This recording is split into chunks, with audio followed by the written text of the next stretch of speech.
It was already 9 o'clock by the time Jacob got done with the counselor meeting at Sophie's school. He decided to go back home instead of his dorm. His grandma was very happy since she didn't expect him to be back on a Tuesday. His mother, Mila, was busy working in her room when she heard Jacob's voice. She came out of the room and asked, "How come you're back today?" "I went to Soph's school for a meeting on behalf of her parents, so I decided to come back here." Jacob looked around and asked, "Where's Dad?" "He took a flight to Connecticut earlier today. He's probably still on the plane," Mila replied. Jacob sighed and thought, "Sure enough, all those things he said to me were meaningless." "How come you went to Soph's meeting?" Grandma asked immediately when she heard the name Soph. She already loved her future granddaughter-in-law. "It was an important meeting to discuss her midterm grades, and her parents were too preoccupied, so I went instead." "Oh, how did Soph do this time?" Mila asked with concern as well. "Not bad. She has decent grades," Jacob said. Mila nodded and replied, "Yes, her school is one of the best in our city. It's pretty impressive to get good grades there." "Soph is sweet and smart, and I've always known that she must be a good student," Grandma said proudly, as if Soph was her own granddaughter. Jacob was surprised at how great of a show Sophie had been putting up for Grandma. She was a big-mouthed girl with bad grades, but she made his grandma believe that she was the perfect girl. She must really want to impress Grandma. "I think she is brilliant, so her grades can't be too bad. Soph is definitely a good kid, and I'm sure she is a better student than Jacob when he was in high school," said Mila. Jacob was utterly speechless. He ignored their assumptions and praise and opened the fridge to look for something to eat. He was just happy that his family liked Sophie. "I'll give you a ride to college tomorrow?" Mila walked over and asked Jacob. "Oh, okay, but I have to go early in the morning because I've been practicing basketball lately," Jacob replied after taking a sip of milk. "You are practicing basketball?" Mila looked at Jacob suspiciously. "I might be playing in a game next week. It's our university against our biggest rival." Jacob took a piece of bread out of the fridge and took a bite. "Really? I've never seen you play basketball before," Mila asked in confusion. "Yeah, just for fun," Jacob waved impatiently. Mila realized that she had been neglecting her son. She clearly had no idea about what went on in his life. She thought for a bit and said, "The game is next week, right? How about I ask your dad to try and come back earlier for the game?" "There's no need for that. Forget about it." Jacob put the rest of the bread and milk into the fridge and said, "Everyone there would go crazy if the two of you showed up." Mila curled her lips and said in an upset tone, "It's just that I've never seen you play, so I thought it would be nice to go. I'll make sure that the college won't advertise it." "I might not even get to play. Also, it's going to be a waste of time since something might come up in your schedule again." Jacob closed the fridge and went back into the living room. "He hates us," Mila thought to herself as she followed Jacob back to the living room. "Jacob, I miss Soph a lot. It has been a while. Why don't you invite her to the beach sometime?" Grandma said to Jacob. He answered, "I'm going over to her house for dinner tomorrow. I could call and ask if we could all go together."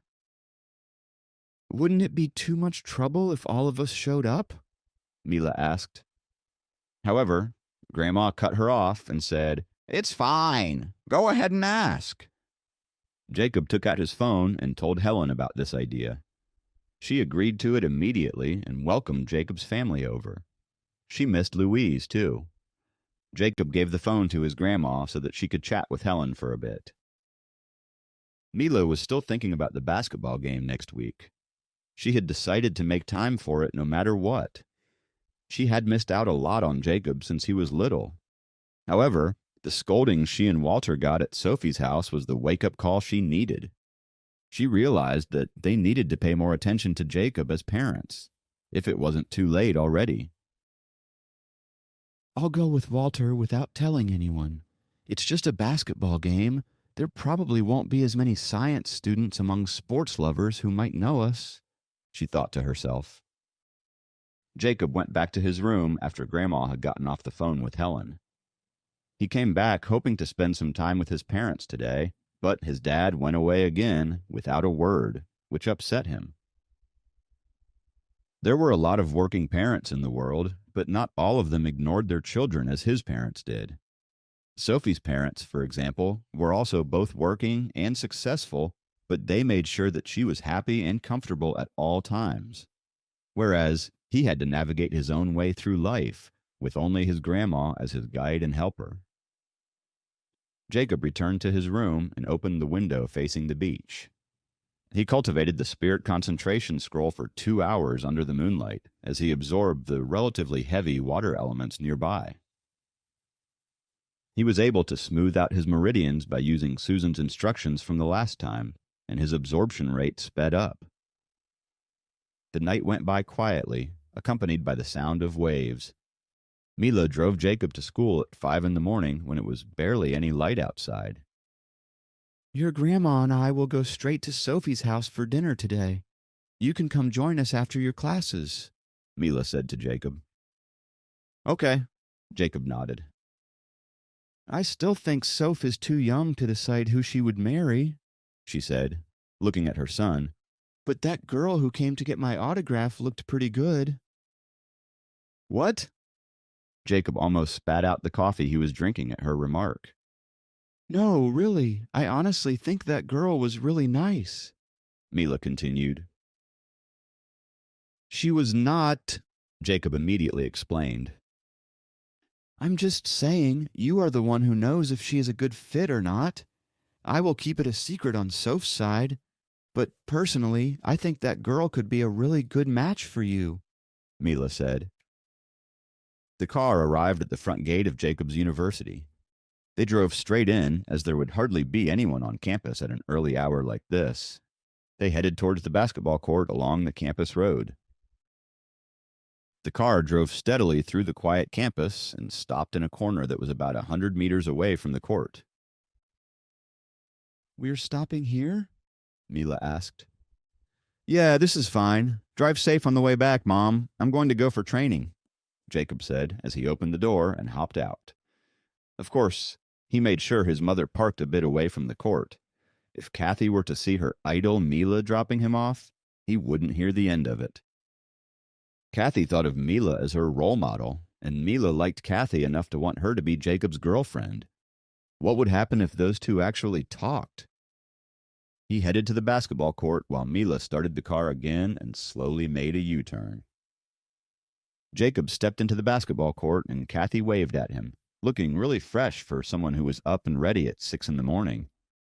She had a serious expression on her face, though. Jacob, you are 2 minutes late today. Jacob smiled in embarrassment. He jogged over and said, I'm sorry, Kathy. I got up late today. It's okay, but there won't be a second time. Did you have breakfast? She asked. In the distance, a white Ford secretly approached the basketball court under the shade of the trees. Through the window, Mila saw Kathy and Jacob chatting. She pushed up her glasses and smiled. This boy, I don't know why he is so keen on hiding his relationship from us, she thought, while shaking her head with a smile. Please subscribe to the Pocket FM YouTube channel and press the bell icon for instant notification. Check out our channel for more such exciting shows.